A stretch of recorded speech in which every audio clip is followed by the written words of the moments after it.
Hi everyone! So today we are now in week 6 of quarter 4 and we will talk about line graph. Let's watch this.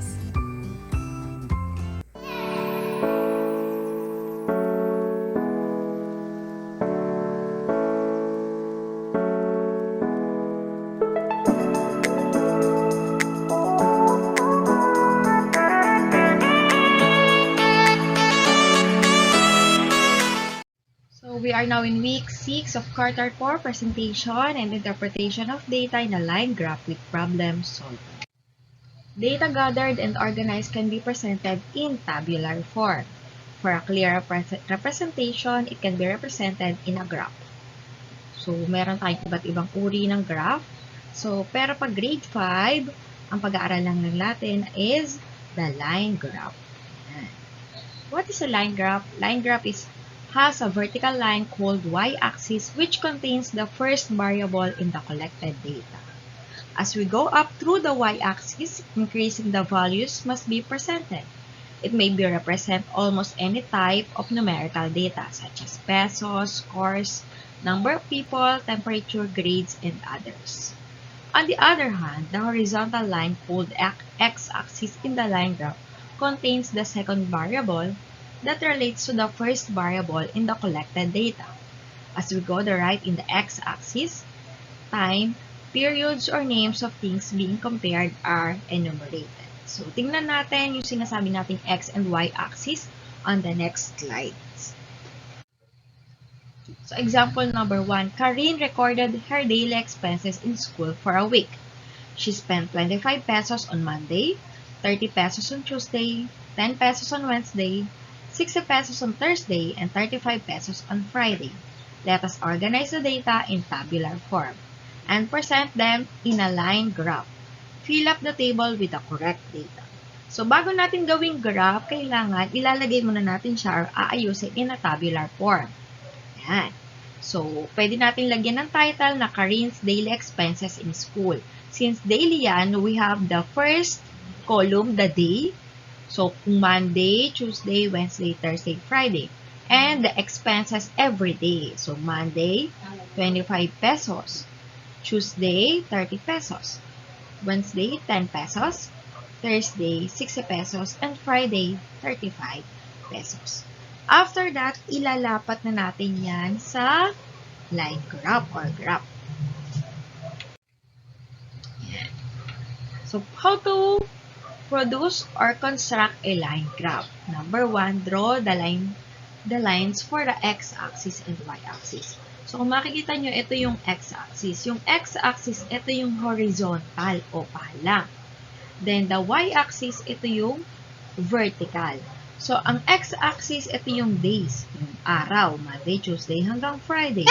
Then, the y-axis, ito yung amount in peso. Karaniwan sa y-axis, nandyan yung mga numbers. So, dapat yung numbers or yung scale ay interval niya tama. So, example niya, 0, 10, 20, 30, 40, 50, 60, 70. So, ang interval niya is by 10. It's up to you kung ano yung gusto nyong maging interval. Label the x-axis with the days. Ayan. So, nilabel natin yan na days. Ito yung label. And then, the proper order from Monday to Friday. So, syempre, alam natin yung order of days. So, dapat sunod-sunod. For the expenses with 10 as an interval, label the axis from 0 to 70 increasing order. So, ito yung label natin, amount in peso. And dapat pare-pareho ang interval na by 10. Plot the points. So, kung ang Monday ay 25, ito yun, between 30 and 20. Plot nyo yung points. Then, yung Tuesday, 30. So, katapat, Tuesday. Then, katapat yung y-axis, 30. Wednesday is 10. Then, Thursday is 60. And the Friday is 35. Lastly, connect the points by a line segment. So, i-connect na natin accordingly from Monday to Friday ang mga dots by connecting it by the line or line segment. Put a title for the graph. Huwag natin kakalimutan ang title.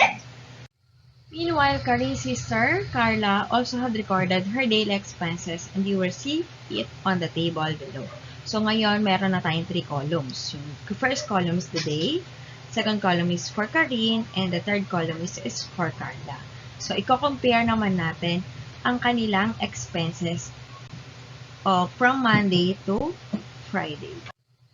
So, example number 2, based dun kay Carla na given, so, gagamitin na natin yung kay Karin. Ipapatong lang natin yung kay Carla na daily expenses. So, dapat ibang kulay naman. So, kung kay Karin ay blue, orange yung kay Carla. Ayan. So, yun yung ipagko-connect natin. So, kung makikita nyo sa line, yung blue, ito yung for Karin, and then yung orange for kay Carla mula Monday to Friday. So, a line graph is a visual comparison of how two variables shown on the x and y axis. So, plural of axis is axis. Are related or varies with each number. It is displaying data or information that changes continuously over time. The points on a line graph are connected by a line.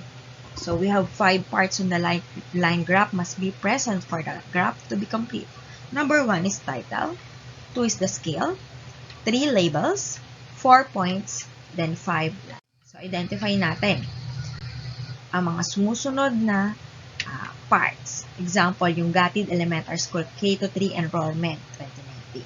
So, yung enrollment, yung y-axis, at yung x-axis naman natin ay ang grade level. So, yung Gatid Elementary School K-3 Enrollment 2019 is the title. So, the enrollment and grade level are the labels or label. Next. So, yung 0 to 200, ito yung scale. So, kung makikita natin, may interval. Ano ang interval nito? By 50. 0, 50, 100, 150, and 200. Next. Yung mga point na yan, yan yung point. Ayan, sorry. So, kung yung point na yan, yung green na yan, yan yung mga point na tinatawag mula kinder hanggang grade 3. Next, those points are connected with the line. Yan na ang tinatawag nating line graph. From Gatid Elementary School K-3 Enrollment 2019 line graph, sagutan natin ang mga sumusunod. What is the title of the line graph? Gatid Elementary School K-3 Enrollment 2019. What information is placed along the vertical axis? So, and how about on the horizontal axis? Ang vertical axis natin ay ang, ito yan, di ba? So, enrollment, and the horizontal axis ay ang grade level. Question number 3, what grade level has the largest enrollment in 2019 and the least? So, yung may pinakamataas ay ang kindergarten at ang grade 3. At ang pinakamababa naman ay ang grade 2.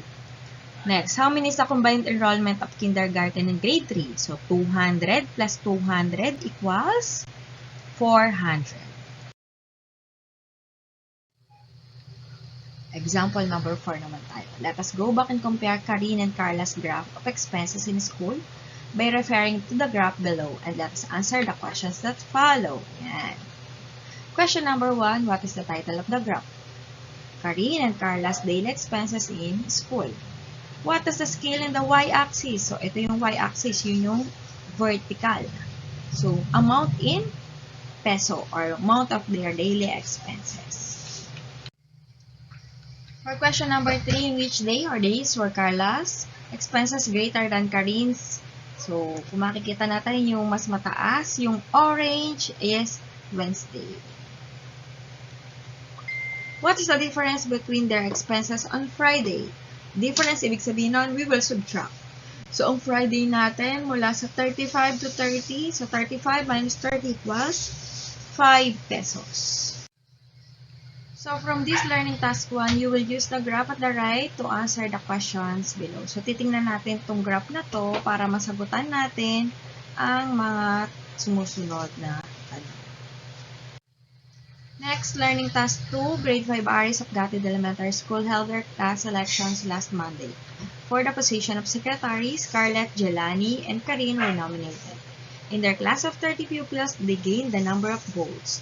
So, Scarlett 9, Jelani 5, Karin 14. Organize the data in the table and answer the questions below.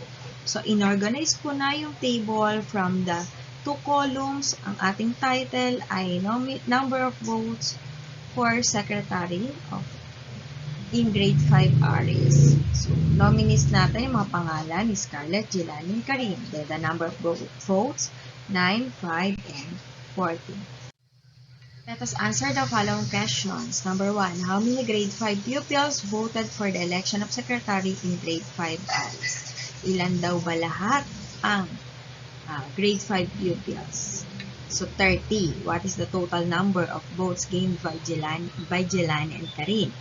So, add 5 plus 14 equals 19. So, next, number 3. What is the difference in the number of Karin's and Scarlett's votes? So, difference meaning we will subtract. 14 minus 9 equals 5. If there is a total of 30 pupils in grade 5 RS, how many pupils did not vote? So, kapag tinotal natin yung boto ng tatlo, 28 lang yun. So, from 30 minus 28 equals 2. Dalawa ang hindi bumoto. If all the students were present last Monday, who do you think will win the election for secretary? So, mula dun sa ating botohan, ang pinakamataas ang boto ay si Karin. So, ang reference natin for this module is 5/4 e-learners pocket quarter 4 week 6. 24th century mathletes pages 328 and 344. Thank you for watching. Thank you, my dear road to 2,000 subscribers. I am your teacher Carmi, and don't forget to like and subscribe my YouTube channel. Bye!